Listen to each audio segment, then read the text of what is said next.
আসসালামু আলাইকুম ওয়া রাহমাতুল্লাহি ওয়া বারাকাতুহু। আলহামদুলিল্লাহিল্লাযী শাররাফা আন-নাসা বিল কুরআনিল আযীম ওয়াসসালাতু ওয়াসসালামু আলা মুহাম্মদ সাল্লাল্লাহু আলাইহি ওয়াসাল্লাম মান লা নাবিয়্যা বা'দা ওয়া আলা আলিহি ওয়া সাহবিহি আজমাইন। সম্মানিত বন্ধুগণ, প্যানভিশনের অনন্য আয়োজন কোরআন শেখার সহজ উপায় থেকে আপনাদের সকলকে আন্তরিক মোবারকবাদ। আসলে কোরআন শিক্ষা করা খুবই সহজ, কিন্তু দুঃখজনকভাবে আমরা অনেকে কোরআন শেখার পেছনে সময় শ্রম ব্যয় করার পরেও এই জায়গাটিতে সফল হতে পারিনি। আর আপনাদের এই আবেগ এবং আকাঙ্ক্ষাকে পূরণ করার জন্যই আমাদের আজকের এই অনন্য আয়োজন। আবার অনেকে কোরআন শিখেছেন কিন্তু তেলাওয়াত করতে ভুল হচ্ছে, কিংবা আগে শিখেছিলেন এখন ভুলে গেছেন। এরকম যত সমস্যা আছে সব সমস্যার সমাধান নিয়েই মূলত আমাদের এই প্রচেষ্টা। কোরআন যে শিক্ষা করা সহজ এটা আল্লাহ নিজেই বলেছেন, যে আল্লাহ তাআলা কোরআনও নাজিল করেছেন, মানুষকেও সৃষ্টি করেছেন। কোরআনুল কারীমের সূরা আল কমারের 17, 22, 32 এবং 40 একই সূরার মধ্যে এই 4টি আয়াতে আল্লাহ তাআলা বলেছেন, ওয়ালাকাদ ইয়াসসারনাল কোরআনা লিযিকরি ফাহাল মিন মুদ্দাকির। আমি তোমাদের জন্য কোরআনকে সহজ করে দিয়েছি, কে আছো কোরআন থেকে শিক্ষা নিবে, কোরআন শিখবে, তোমাদের মধ্যে কে আছো? আসুন না আমরা আজকে সর্বান্তকরণে দুটো হাত উঁচু করে আল্লাহ তাআলাকে বলে, আল্লাহ আমিও কোরআন শিখতে চাই, আমিও কোরআন থেকে নিজের জীবনকে রাঙাতে চাই, আমার জীবনকে কোরআনের আলোয় আলোকিত করতে চাই। সম্মানিত বন্ধুগণ, কোরআন শিখতে হলে আপনার মাত্র 4টা বিষয় জানতে হবে। আর এই 4টা বিষয়কে কেন্দ্র করেই মূলত আমাদের এই কোরআন শিক্ষার অনন্য আয়োজন। একটু একটু করে আপনি আপনার মোবাইলটাকে বানিয়ে ফেলতে পারেন একটি মক্তব। সময় সুযোগ করে আপনি কোরআন শেখার দারুণ সুযোগ আপনার হাতে তুলে নিতে পারেন, কিংবা পারিবারিকভাবে আপনি পারেন কোরআন শিক্ষার জন্য আপনার ড্রয়িং রুমটাকে বানিয়ে ফেলতে পারেন একটি মক্তব। হতে পারে আপনার ঘরটা দারুল কোরআন, হতে পারে আপনার মা, আপনার সন্তান, আপনার স্ত্রী, কিংবা আপনার বোন, আপনার শ্বশুর শাশুড়ি সবাইকে নিয়ে একত্রে বসে কোরআন শিক্ষার এই অনন্য আয়োজন। তাহলে আর কথা না বাড়িয়ে আমরা চলে যাই সরাসরি সে 4টি বিষয় কি যা শিখলে কোরআনুল কারীম পুরোটা সুন্দর করে তেলাওয়াত করা যায়। প্রথম হচ্ছে হুরুফের পরিচয়। হুরুফের পরিচয় হচ্ছে কোরআনুল কারীমের শিক্ষার জন্য প্রথম যেই কয়টা অক্ষর আপনার শিখতে হবে। আরবিতে হরফকে বহু বচনে হুরুফ বলা হয়। আমরা যদি ইংলিশে বলি তাহলে এগুলোকে বলা হয় অ্যালফাবেট, আর বাংলায় বললে বর্ণমালা। এই অক্ষরগুলো আমাদের শিখতে হবে, বর্ণমালা আমাদেরকে শিখতে হবে সর্বপ্রথম। আর আমি স্বাভাবিকভাবে বর্ণমালাকে দুটো ভাবে শিখিয়ে থাকি, একটা হলো মুক্ত বর্ণ আর একটা হলো যুক্ত বর্ণ। ইনশাআল্লাহ সময় মতো সেগুলো আপনাদের সামনে উপস্থাপন করব। দ্বিতীয় হচ্ছে হরুফের পরিচয়ের পরই হচ্ছে হারাকাতের পরিচয়। হারাকাত হচ্ছে জের, জবর, পেশ। জের, জবর, পেশ এই 3টি একেবারে ইজি ব্যাপার। এগুলোকে আমরা বাংলায় বললে বলবো স্বরবর্ণ, স্বর চিহ্ন। অপরদিকে ইংলিশে বললে এগুলোকে ভাওয়াইল বলা হয়, আর আরবিতে যদি বলি তাহলে এগুলোকে হুরুফ বলা হবে। জের থাকে অক্ষরের নিচে, জবর থাকে অক্ষরের উপরে, পেশ থাকে অক্ষরের উপরে।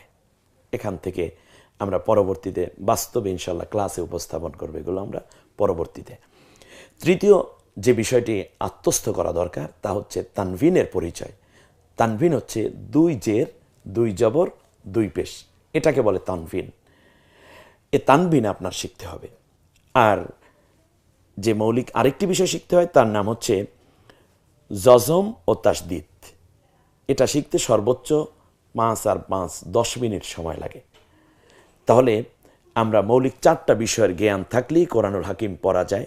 1 নম্বর হচ্ছে হরুফের পরিচয়।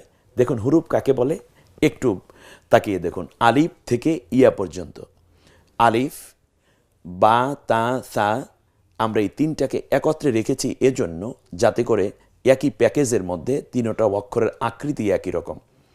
এরপর হা, জিম, খ, এ 3টা একই রকম আকৃতিতে। দাল, জাল, র, ঝা, এমনি করে ইয়া পর্যন্ত। এ হচ্ছে আমাদের হুরুফ।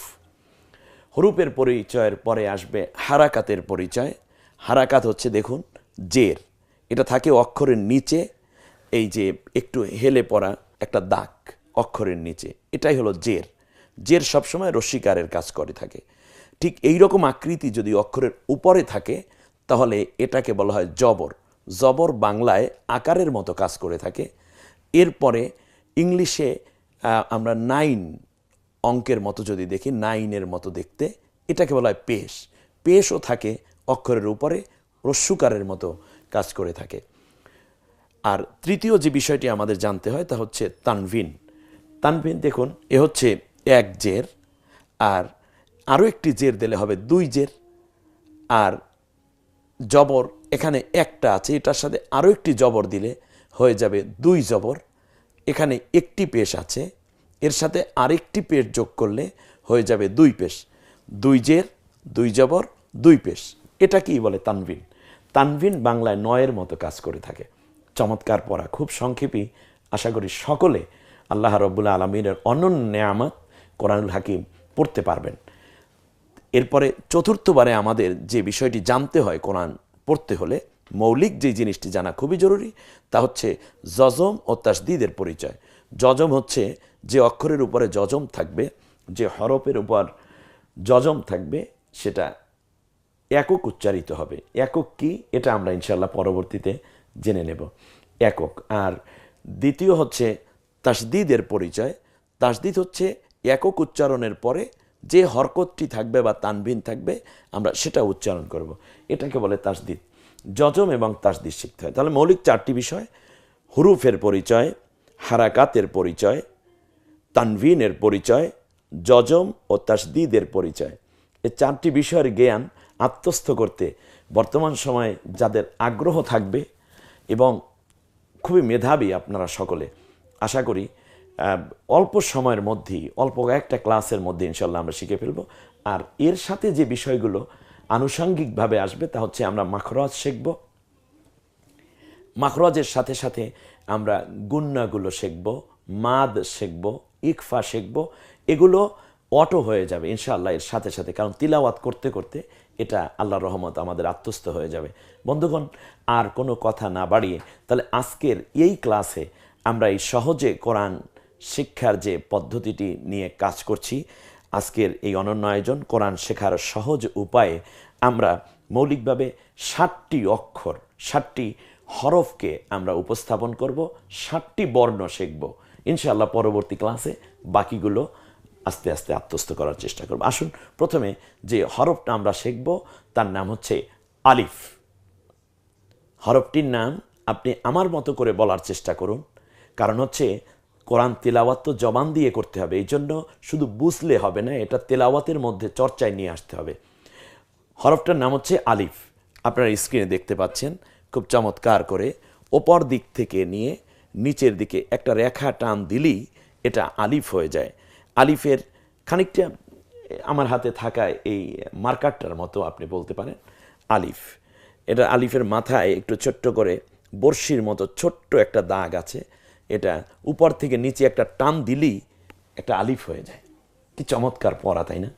দেখুন, অন্যান্য পড়া লিখতে গিয়ে, মানে ক লিখতে গিয়ে, অ লিখতে গিয়ে, এ লিখতে গিয়ে, বি লিখতে গিয়ে আমাদের অনেকগুলো বিষয়কে একত্রিত করে তারপরে একটা অক্ষর বানাতে হয়। আমরা সেটাও যেহেতু পারি, অতএব যে ছাত্রটি ক লিখতে পারে, অনের ক্লাসের ছেলেটি, মেয়েটি, নিঃসন্দেহে আলিফটিও লেখা তার জন্য খুব সহজ হয়ে যাবে। আমরা জবানে উচ্চারণ করি, একটু দেখি, বলেন আলিফ, আলিফ, আলিফ। আপনি কয়েকবার বলার চেষ্টা করুন। দ্বিতীয়বারে আমাদের যে হরফগুলো আছে, দেখুন এখানে 3টি আকৃতি আমরা একই রকম দেখতে পাবো। এই আকৃতিগুলো তৈরি হয়েছে, এখানে মজার একটা ব্যাপার, এই কথাটা সব সময় মনে রাখতে হবে আপনার, সেটা হচ্ছে বাংলা এবং ইংরেজি লেখা শুরু করি আমরা বাম দিক থেকে লিখতে লিখতে ডান দিকে যাই, কিন্তু আরবিটা লেখা শুরু হয় ডান দিক থেকে বাম দিকে আসে। ডান দিক থেকে, অর্থাৎ বাংলা ইংরেজি লেখার শুরুর বিপরীত দিক থেকে শুরু করতে হয় আরবি লেখাটা। তাহলে আপনি খুব দ্রুতই এটা আত্মস্থ করতে পারছেন আমি মনে করি। বন্ধুগণ, আসুন এবার বা আকৃতিগুলো দেখুন, একই রকম, একই রকম 3টা আকৃতি। এখানে আমরা যেটা করব তা হচ্ছে এখান থেকে সোজা একটা দাগ দিন, দুই মাথায় একটু ভাঁজ করে দুইটা ছোট্ট সিম্বল লাগিয়ে দিন, দেখবেন একটা আকৃতি হয়ে গেছে। কিংবা আপনি একই সাথে যদি লিখতে চান তাহলে এভাবে ধরে তারপর সোজা একটা দাগ দিয়ে তারপর বাম দিক থেকে একটু উঁচু করে দেন, দুই দাগের দুই প্রান্ত একটু উঁচু করে দিলেই একটা অক্ষর হয়ে যায়। এটা একটা আকৃতি। এরকম তিনটা আকৃতি আমরা দেখতে পাচ্ছি। এই তিনটা আকৃতি দিয়ে মূলত একই আকৃতি তিনটা, এখান থেকে আমরা তিনটা হরফ তৈরি করতে পারি। আলহামদুলিল্লাহ, কি চমৎকারে 3 in 1। আর এই তিনজন মিলে একটা ঘরের মতোই। এজন্য আমরা একটা প্যাকেজ দিচ্ছি। দেখুন, এখন এই আকৃতিটার নিচে যদি আমি একটা নুক্তা দেই তাহলে হয়ে যাবে বা। আমার সাথে বলুন, বা বা বা। বাটা উচ্চারণ করার সময় স্বাভাবিকভাবে এই ঠোঁট এবং নিচের ঠোঁটের পেটের দিকে ঠোঁটটা চলে যাবে, উপরের ঠোঁটের উপরের ভাগটা, বা। এটা নিয়ে যে ছেলেটি বাবা বলছে কিংবা বাবুল বলছে, বিস্কুট বলছে, কিংবা সে এরকম ব জাতীয় যত উচ্চারণ হচ্ছে, যে এই শব্দটা উচ্চারণ করতে পারছে সে মূলত ব দিয়েই বলছে, বা। দ্বিতীয় আকৃতি, এই বাটা তো হলো নিচে এক নুক্তা দিয়ে, কিন্তু এখন আমরা বানাবো হচ্ছে তা। তা বানাতে হলে একেবারেই সহজ, এই আকৃতিটার উপরে দুই নুক্তা দিতে হবে। তো নিচে এক নুক্তা দিলে বা, উপরে দুই নুক্তা দিলে তা হয়ে যায়। একটু তাকান, এই যে একই আকৃতিটা একই রকম, শুধুমাত্র উপরে দুই নুক্তা, দুইটা নুক্তা দেওয়ার কারণে হয়ে গেছে তা। তা তা। যে ছেলে যে তাল বলতে পারেন, আপনি তাল বলুন, তোতা বলুন, তেঁতুল বলুন, তিতি বলুন, এরকম যতগুলো শব্দ আছে ত জাতীয়, তেল বলুন, তৈল বলুন, তিলাওয়াত বলুন, হ্যাঁ, এরকম ত জাতীয় যত ত দিয়ে শব্দ যা আপনি বলতে পারলেই আপনার তায়ের মাখরাজটা হয়ে গেল, তা। এরপরে একই আকৃতিতে আমরা যেটা দেখছি তা হচ্ছে উপরে দুই নুক্তা দিলে তা, কিন্তু দুই নুক্তার পরে যদি নুক্তা আরও একটি বাড়িয়ে দেন সেটা হয়ে যাবে সা। সা, বা, তা, সা। তাহলে আমরা এই অক্ষরগুলো হরফগুলো পড়ি। আলিফ আলাদা করে পড়ব, বা, তা, সা একত্রে পড়ব। একটু সুর দিয়ে বলি, আলিফ, বা, তা, সা, বা, তা, সা। সাটা নরম আওয়াজে, জিব্বার আগা সামনের দাঁতের আগার সাথে মিলালি নরম হয়ে যাবে। বন্ধুগণ, এরপরে আমরা যদি আর 3টি অক্ষর শিখে ফেলতে পারি তাহলেই আমাদের আজকের 7টি অক্ষর শিক্ষা হয়ে যাবে।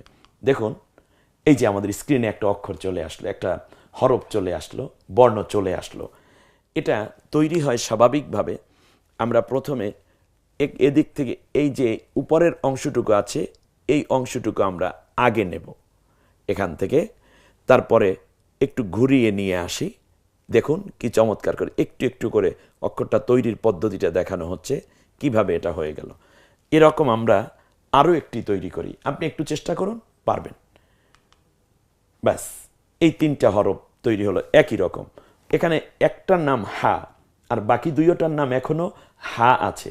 হাটা গলার মাঝখান থেকে চাপ দিয়ে উচ্চারিত হয়, হা, একটু ফ্যাস ফ্যাসা আওয়াজ হবে, হা। যেমন আলহামদু, মুহাম্মদ সাল্লাল্লাহু আলাইহি ওয়াসাল্লাম, হা। এই অক্ষরটা গলায় চাপ দিয়ে, হায় কোনো নুক্তা নাই। দেখুন আপনার ইনস্ট্রাকশনটা দেয়া আছে, ঠিক একই রকম গলায় চাপ দিয়ে উচ্চারিত হবে। পরের অক্ষরটাও এখনো হা আছে, কিন্তু মজার ব্যাপার, হায়ের নিচে যদি একটা নুক্তা দেয়া হয় তথা ওর পেটের মধ্যে একটা নুক্তা দেই, ব্যাস অক্ষরের নাম হয়ে গেল জিম। জিব্বার মাঝখান ওই বরাবর তালু, জিম। আপনি জজম বলুন, জাল বলুন, এরপর জালাল বলুন, তো জিম দিয়েই হচ্ছে এগুলো। ঠিক একই সিম্বল, একই বডির উপরে, একই আকৃতির উপরে যদি আপনি একটা নুক্তা দেন তাহলে অক্ষরের নাম হয়ে যাবে খ। হা, জিম, খ। বলুন, হা, জিম, খ। কোনো রকম প্রশ্ন করার দরকার আশা করি আপনার হবে না যে হাটা আগে আনা হলো কেন, কারণ হা দ্বারা আমরা একটা অক্ষর সিম্বল তৈরি করার সাথে সাথে আকৃতির সাথে সাথে সেটা হয়ে গেছে একটা অক্ষর। সেই আকৃতির পেটের ভিতরে এক নুক্তা দিলে জিম, উপরে এক নুক্তা দিলে খ। এই হাটা আগে আনার দ্বারা মূলত কোনো রকম অসুবিধা হয়নি, বরং আমরা পড়েছিলাম জিম হা খ, কিন্তু প্রথমে হলো নুক্তা নাই, নিচে নুক্তা, উপরে নুক্তা, এটা সহজ মনে হয়। এবং এভাবে অনেক লোকেরাই আলহামদুলিল্লাহ হাজার হাজার মানুষ কোরআন শিক্ষার একটা সহজীকরণের জন্য আমি হাটাকে আগে নিয়ে এসেছি। তাহলে আমরা এই 3টে অক্ষর পড়ি, হা জিম খ, হা জিম খ। বন্ধুগণ, আমার সাথে সাথে কয়েকবার আপনারা একা একা ট্রাই করুন। তাহলে আমরা এই 7টা অক্ষর একত্রে একটু পড়ে আজকের মতো এই পর্ব শেষ করতে যাচ্ছি। আলিফ, দেখুন স্ক্রিনে চলে এসেছে আলিফ, এরপরে বা, এরপরে তা, এরপরে সা। দেখুন একটা আকৃতি থেকে এই 3টে অক্ষর তৈরি হয়েছে, যেটা আপনারা স্পষ্ট দেখতে পাচ্ছেন। এরপর আরেকটি আকৃতি থেকে তৈরি হয়েছে 3টি অক্ষর, 3টি হরফ তৈরি হয়েছে, বর্ণ তৈরি হয়েছে। এটা হলো হা, এরপরে জিম, এরপর খ। আমরা এইটা একটু সুন্দর করে পড়ি, কয়েকবার আপনি পড়বেন, আমি যখন আপনার কাছে থাকবো না তখন। বলুন আলিফ, বা তা সা হা জিম খ। আলিফ, বা তা সা হা জিম খ। এরপরে এটা মনে রাখানোর জন্য, আপনার এই পড়াটা মনে আছে কিনা এজন্য আমরা পরবর্তী পর্বে চলে যাব ইনশাআল্লাহ। আমাদের সাথেই থাকবেন। প্যান ভিশনের কোরআন শেখার সহজ উপায়, নিঃসন্দেহে আপনি ধন্য হবেন আল্লাহর কোরআন শিক্ষা করার এক অপার সুযোগ নেয়ার মাধ্যমে। রমজান এবং সারা জীবন আল্লাহর কোরআনের সাথেই থাকুন। কোরআন থেকে যেন আল্লাহ আমাদেরকে আরও বেশি করে নূর নেয়ার মাধ্যমে, হেদায়েত নেয়ার মাধ্যমে দুনিয়া এবং আখিরাতের জীবনকে ধন্য হওয়ার তৌফিক দান করেন। আমিন। আসসালামু আলাইকুম ওয়া রাহমাতুল্লাহ।